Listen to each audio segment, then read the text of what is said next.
Afternoon మాకు ఒక intimation వచ్చింది. ఆర్జిఎం కాలేజ్ లో ఒక అబ్బాయి సూసైడ్ చేసుకున్నాడు అనేసి. సో అబ్బాయి వివరాలు ఇలా ఉన్నాయి. ఆ అబ్బాయి పేరు భానుప్రకాష్. ఆ అబ్బాయి లింగాల విలేజ్ అన్నమాట, కడప నుంచి. ఈ అబ్బాయి ఇక్కడ ఆర్జిఎం కాలేజ్ లో సెకండ్ ఇయర్ ఈసీ చదువుతున్నాడు. మాకు ఇప్పుడు విచారించగా మాకు తెలిసింది ఏంటంటే, ఆ అబ్బాయి నిన్న రాత్రి 2 గంటల సమయంలో వాళ్ళ ఫాదర్ కు ఒక మెసేజ్ పెట్టాడు. నాకు చాలా చెప్పుకోలేని హెల్త్ ఇష్యూస్ ఉన్నాయి, ఇది ఎవరికి చెప్పుకోలేకపోతున్నాను, అందుకని చనిపోవాలనుకుంటున్నానని చెప్పి నైట్ అరౌండ్ 2 o'clock కి మెసేజ్ పెడతాడు. అయితే వాళ్ళ ఫాదర్ కి అసలు చదువు రాకపోవడం వల్ల వాళ్ళ ఫాదర్ అసలు మార్నింగ్ వరకు, అంటే ఈ విషయం జరిగేంత వరకు కూడా అతను చూసుకోరు. సో ఇప్పటి వరకు తెలిసిన వివరాలు ఇది. దీనిలో ఎట్లాంటి ఫోన్ ప్లే అయితే లేదు. లేదండి, అతను క్లియర్ గా మెన్షన్ చేశాడు.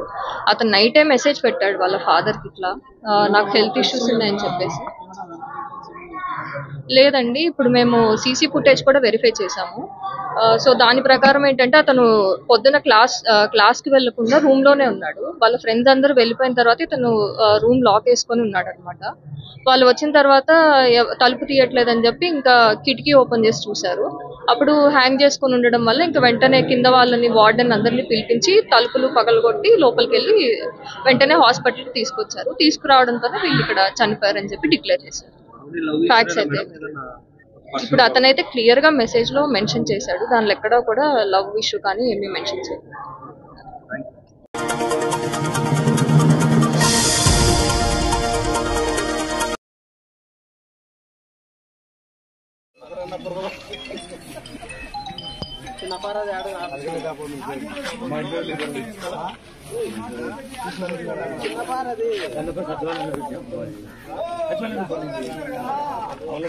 డెంగ్యూ ఇట్లాంటి రోగాలు ఉన్న వాళ్ళు చాలా మంది ఉంటారు.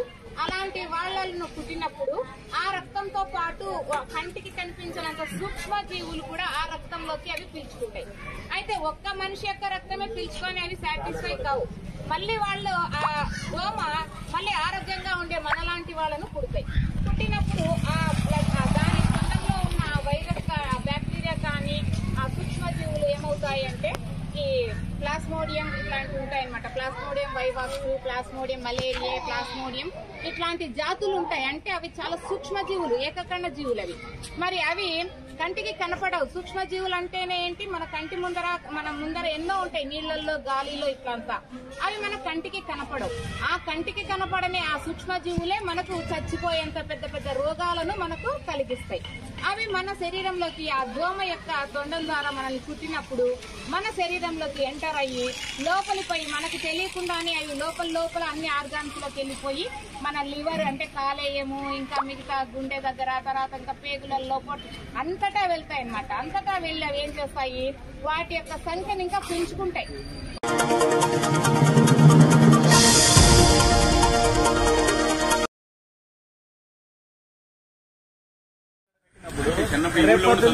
రేపు పొద్దున్నే ఇంకొక చోట ఎవరినో అగౌరవపరచాలని కానీ ఎవరినో ఇబ్బంది పెట్టాలనే ఉద్దేశం కానీ అసలు లేదండి. ఇక్కడ మీకు ఆ ఉద్దేశం మా ఊళ్ళో అట్లా కాదన్నా, చూడొచ్చు ఒకసారి. ఇంకో రకంగా వెలిగినట్టుంది. క్లియర్ గా తెలంగాణ హైకోర్టు ఆర్డర్ ఇచ్చింది.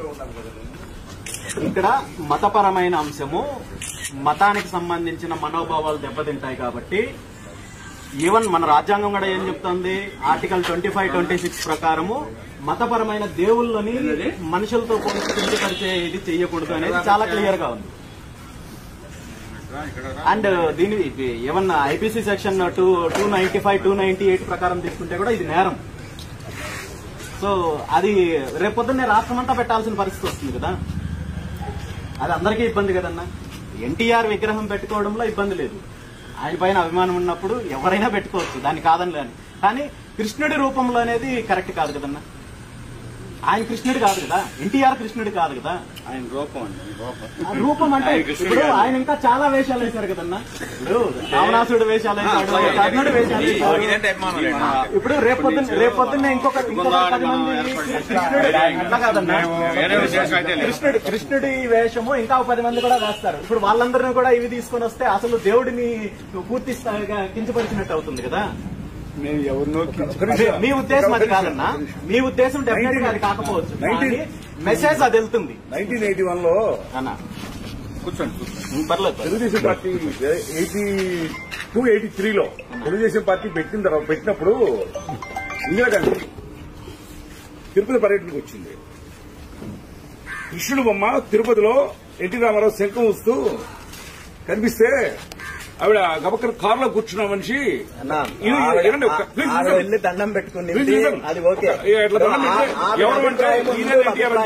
కాదు కదా. ఇక్కడ ఎవరిని ఏ మతాన్ని ఎవరిని కించపరచడానికి అయితే కాదు. అది ఆయనకి ఇక్కడ కాదు, రాష్ట్రంలో దాదాపుగా ఇటువంటి విగ్రహాలు ఆంధ్రప్రదేశ్ లో, నాట్ తెలంగాణ, ఆంధ్రప్రదేశ్ లో 4800 విగ్రహాలు ఉన్నాయి శ్రీకృష్ణుడికి. మన రాష్ట్రంలో ఆంధ్రప్రదేశ్ లో ఉన్నాయి కానీ ఎన్టీఆర్ శ్రీకృష్ణుడి రూపంలో ఎన్టీఆర్ చెప్పేది అదే. నిజంగా అలా ఉంటే వాటి మీద కూడా ఫైట్ చేస్తామన్నా. బట్ ఎనీహౌ ఒక మనిషిని దేవుడి రూపంలో క్రియేట్ చేయడం అనేది కరెక్ట్ కాదన్నా. ఇది లేని వివాదాన్ని తీసుకున్నట్టు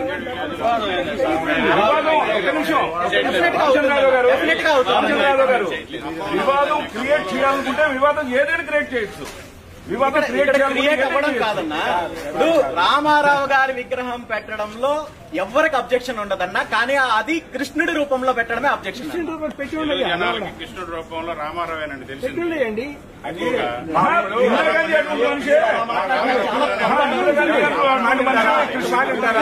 రామారావు అనేదంటే చాలా పొరపాటు. ఒక మాట అంటారా? ఇవాళ మా ఊరుంది, మత సామరస్యానికి చాలా పెట్టింది పేరు. మా ఊళ్ళో అన్ని కులాలు అన్ని మతాలు కూడా ఒక అన్నదమ్ములానే ఉంటాము. ఎక్కడ మీరు విషయంలోనో లేదా ఇక్కడ గ్రామస్తుల విషయంలోనో లేదా పార్టీల పరంగానో లేదా రాజకీయంగానో నేను మాట్లాడలేదు. కానీ ఈరోజు ఒక మనిషిని దేవుడి రూపంలో పెడితే ఇతనే దేవుడు అనే మెసేజ్ రాంగ్ మెసేజ్ వస్తుంది. దానివల్ల వివాదాలు దానివల్ల డెఫినెట్ గా వస్తుంది. డెఫినెట్ గా జరుగుతుంది. ఇక్కడ రామారావు అన్నప్పుడు రామారావు రూపంలో పెట్టండి అన్న. రామారావు అన్నప్పుడు రామారావు రూపంలో పెట్టండి. ఇప్పుడు కృష్ణుడి వేషం ఇంకో 10 మంది వేస్తారు కదా. వినడం కాదన్న. ఇక్కడ ఇది నా సమస్య కాదు, ఇది నా ఒక్కడి సమస్య కాదు. కృష్ణుడి విషయంలో పెట్టడానికి కుదరదన్నా. 100% కుదరదు. మీరు అనుకుంటే మీ ఇంట్లో పెట్టుకోవచ్చు, పబ్లిక్ గా పెట్టకూడదు కదా. మీరు అనుకుంటే మీరు ఇంట్లో పెట్టండి, ఇంట్లో పెట్టుకోండి, ఇంట్లో పెట్టుకోండి. పబ్లిక్ గా పెడతానంటే ఎట్లా కుదురుతుంది? మీరు మీకు ఆ ఉద్దేశం లేకపోయినప్పటికీ కూడా ఇది పొరపాటన్నా. రామారావు విగ్రహాన్ని కృష్ణుడి రూపంలో పెట్టడం అయితే మాత్రం యాక్సెప్ట్ చేసే పరిస్థితి ఉండదు. ఇది చాలా ఇబ్బంది అవుతుంది. లేని సమస్యను మీరు క్రియేట్ చేసినట్టు అవుతుంది. మీరు రామారావు విగ్రహం రామారావు విగ్రహం లేదు. మాకు తెలుసు. మీరు ఇన్విటేషన్ ఇచ్చినా మీకు చెప్పెళ్ళడానికే నేను వచ్చాను. డెఫినెట్ గా దీన్ని రేపు ఈ కార్యక్రమం జరిగితే మాత్రం దీని పరిణామాలు అయితే తీవ్రంగా ఉంటాయి, ఇందులో డౌట్ లేదు. సో నేను చాలా ప్రశాంతంగానే ఇక్కడ ఇబ్బంది ఎవరికి ఉండకూడదు. ఎందుకంటే మీ ఉద్దేశం అది కాకపోవచ్చు, కానీ ఇక్కడ డెఫినెట్ గా దీనివల్ల సమస్య క్రియేట్ అవుతుంది. అభిమానంతో రామారావు విగ్రహం పెట్టండి అన్న, ఇంకా ఒకటి పెట్టండి అన్న. ఎవరు దానివల్ల అబ్జెక్షన్ లేదు. కృష్ణుడి రూపంలో ఆయన రూపంలో రావణాసుర రూపంలో అది కూడా పెట్టండి. అది పెట్టకూడదు. కృష్ణుడిని ఆరాధిస్తే కృష్ణుడి విగ్రహం పెట్టండి అన్న. కృష్ణుడిని ఒక మనిషి ఎట్లా పెడతారు? రేపు పొద్దున్న కృష్ణుడి వేషం విగ్రహం పెట్టేస్తారా? Please listen. సినిమాల్లో కూడా అతన్ని కృష్ణుడు విగ్రహం, కృష్ణుడు రూపం వేయడానికి వీల్లేదని ఇది విగ్రహం అన్న. ఇది రియాలిటీ. సినిమా రియాలిటీ వేరు కదా. మీరు నేను ఉన్నదే మాట్లాడుతున్నాను. ప్రాబ్లం క్రియేట్ చేయడానికి వచ్చారా, సాల్వ్ చేస్తున్నారని వచ్చారా? ప్రాబ్లం క్రియేట్ చేస్తున్నది మీ వార్డింగ్స్ తీవ్ర పరిణామాలు డెఫినెట్ గా ఉంటాయన్నా. డెఫినెట్ గా ఉంటాయి. రేపు ఇక్కడ విగ్రహావిష్కరణ కార్యక్రమం జరిగితే డెఫినెట్ గా పరిణామాలు తీవ్రంగా ఉంటాయి. ఇది చెప్పడానికే నేను వచ్చాను. మీరు దయచేసి మీరందరూ పెద్దలు మీకందరికీ మీకు ఇక్కడ సమస్య అనేది కూడా తెలుసు కాబట్టి మీరు ఆలోచించుకోండి. ఈ నిర్ణయాన్ని వెనక్కి తీసుకొని మీరు మామూలుగా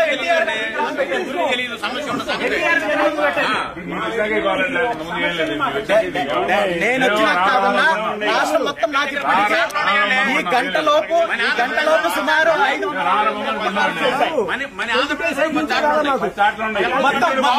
అవన్నీ కూడా తీపిచ్చేసే కార్యక్రమం జరుగుతుంది. ఇప్పుడు కొత్తగా కార్యక్రమాలు జరగడానికి లేదు.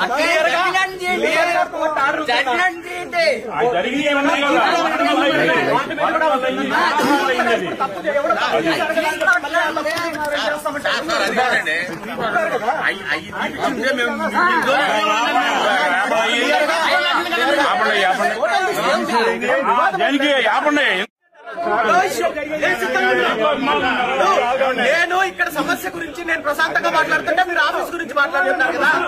నా మండలిగిరి ఆఫీస్ దగ్గరికి రండి.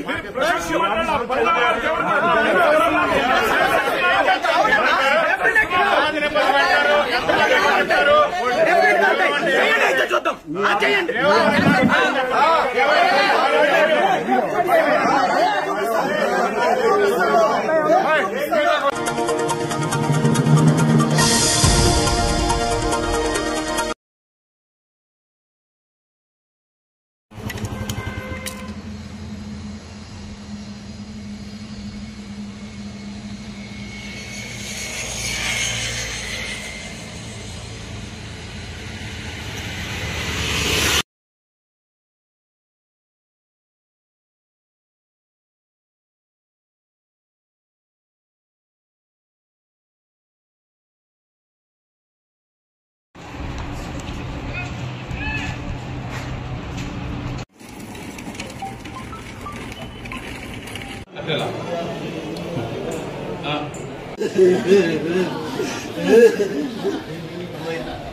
నా కొడుకులు ఎవరు వచ్చిందాక బాగానే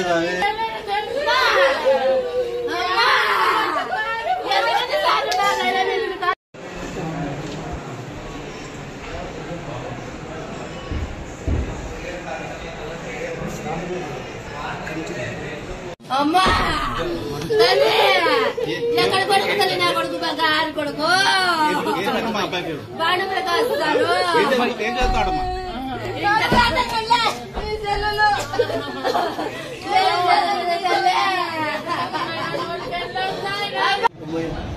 నా కొడుకులు ఎవరు వచ్చిందాక బాగానే స్వామి.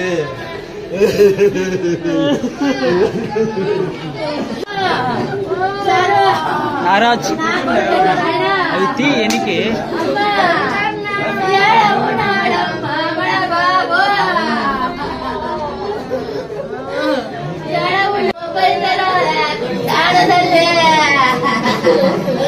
అమ్మా నా కొడుకు నిన్న చేయలేదు మొన్న లేకపోయినా నేను అమ్మా నువ్వు అనుకున్నాను నేను అసలు లేకెలా.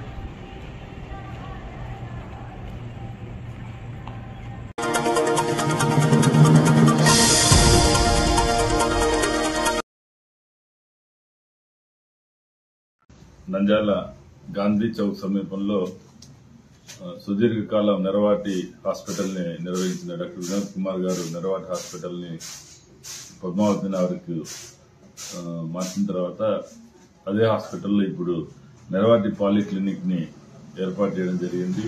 ఈ నెరవాటి పాలిక్లినిక్ ఆధ్వర్యంలో అదేవిధంగా నంద్యాల లయన్స్ క్లబ్ యొక్క సంయుక్త నిర్వహణలో ఈ నెల 24వ తేదీ ఆదివారం ఉదయం 9 గంటల నుండి మధ్యాహ్నం 2 గంటల వరకు మెగా ఉచిత వైద్య శిబిరాన్ని నిర్వహిస్తున్నారు. ఇందులో ఎముకల పిల్ల నిపుణులు డాక్టర్ సుమన్ కుమార్ ఎముకల వైద్యుల సేవలు అందిస్తారు. అదేవిధంగా డాక్టర్ ఫాతిమా గారు స్త్రీ వ్యాధులు ప్రసూతి వైద్యాన్ని అందజేస్తారు. చిన్నపిల్లల వైద్య నిపుణులు డాక్టర్ దివ్యతేజ గారు చిన్నపిల్లల వైద్యాన్ని, అదేవిధంగా డాక్టర్ పద్మ ప్రియాంక దంత వైద్య నిపుణురాలు దంత వైద్య శిబిరాన్ని నిర్వహిస్తారు. డాక్టర్ నటరాజు గారు జనరల్ ఫిజిషియన్ గా సాధారణ జబ్బులన్నీ కూడా పరీక్షించడం జరుగుతుంది. ముఖ్యంగా ఈ ఎముకల సాంద్రత, ఎముకల పటుత్వాన్ని పరీక్షించే బిఎండి పరీక్షల్ని అవసరమైన వారందరికీ కూడా అవి కొంచెం ఖరీదైన పరీక్ష అయినప్పటికీ అందరికీ ఉచితంగా ఈ సందర్భంగా చేయడం జరుగుతుంది. మిగిలిన పరీక్షలు కూడా ఏదైనా అవసరమైన వారికి చేయడం జరుగుతుంది.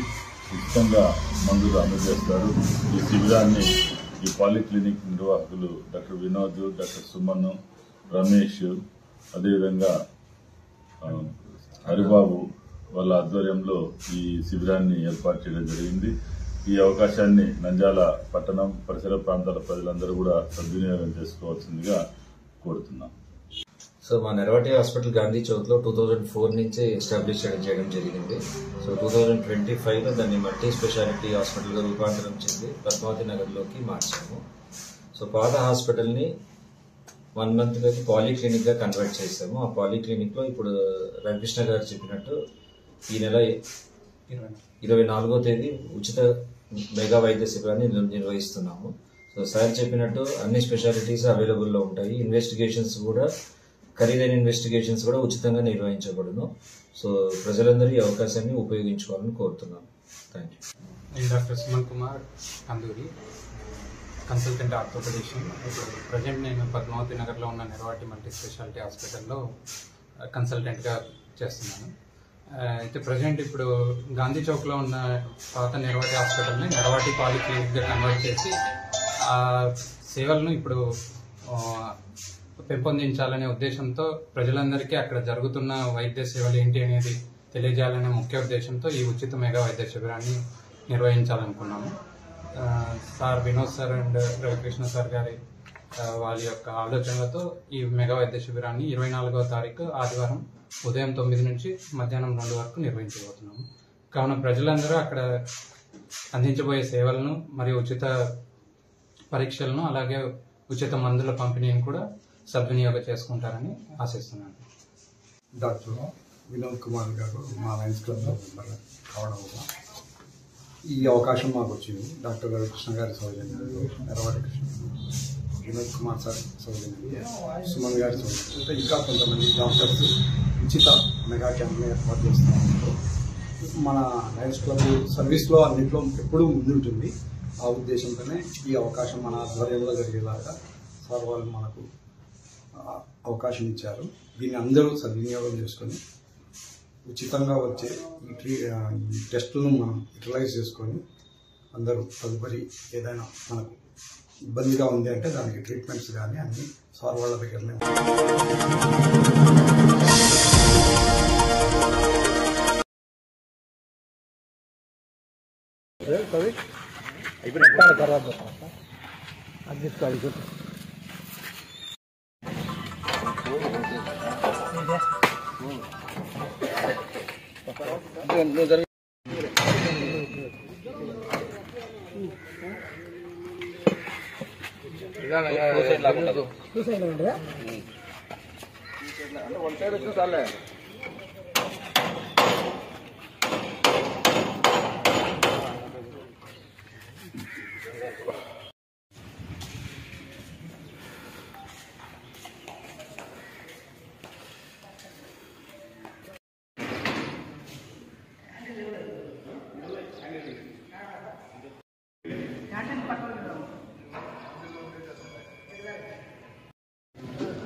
ఇది ఓపెన్ చేయడం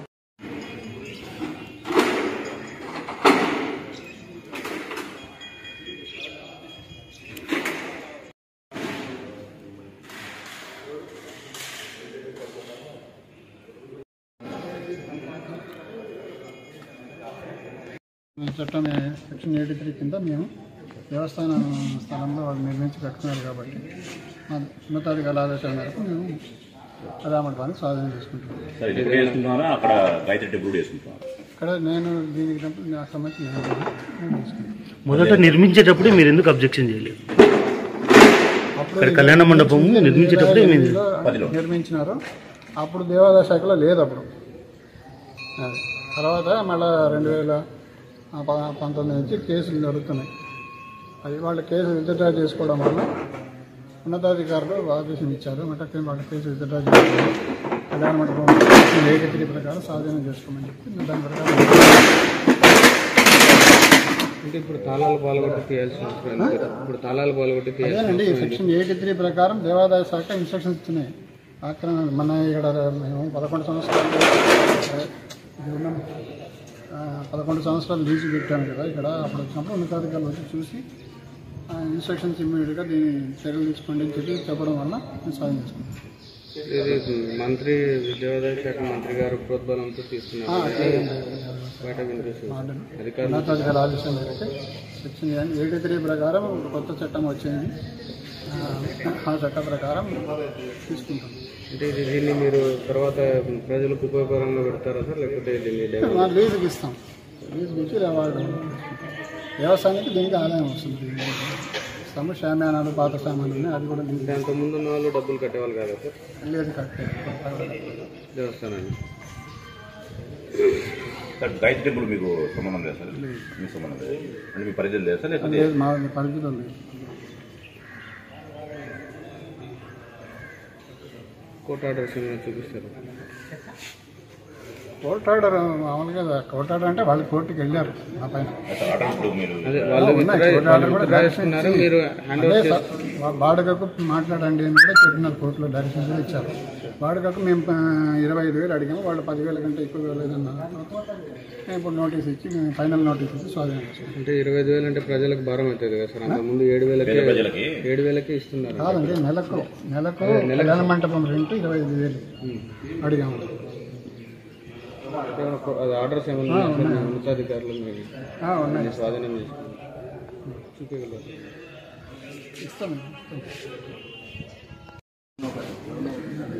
వాళ్ళు మా మీద కోర్టు పోవడం జరిగేది. కోర్టు ఆర్డర్స్ వరకు మాకు ఫేవర్గా ఇచ్చి హ్యాండ్ ఓవర్ చేసుకోమని చెప్పారు. మేము ఫైనల్ నోటీస్ ఇచ్చి వాళ్ళు రెంట్ ఫిక్స్ చేయమంటే 10,000 ఇస్తామన్నారు. మేము నెలకు 20,000 అడిగాము. అడిగితే వాళ్ళు మాకు కాదు అంటారు. మేము ఫైనల్ నోటీస్ ఇచ్చాము. 17వ తారీఖు ఫైనల్ నోటీస్ అయిపోయింది. దాని తర్వాత వాళ్ళు ఫర్దర్గా ఏం మూవ్ కాదు. కాబట్టి మేము కళ్యాణం 15 రోజులు మేము ఇచ్చామండి. టైం అయిపోయింది. లేదు, నోటీస్ ఇచ్చాము. 15వ తేదీకి అయిపోయింది. కాబట్టి మేము ఫర్దర్గా మూవ్ అయ్యి కళ్యాణం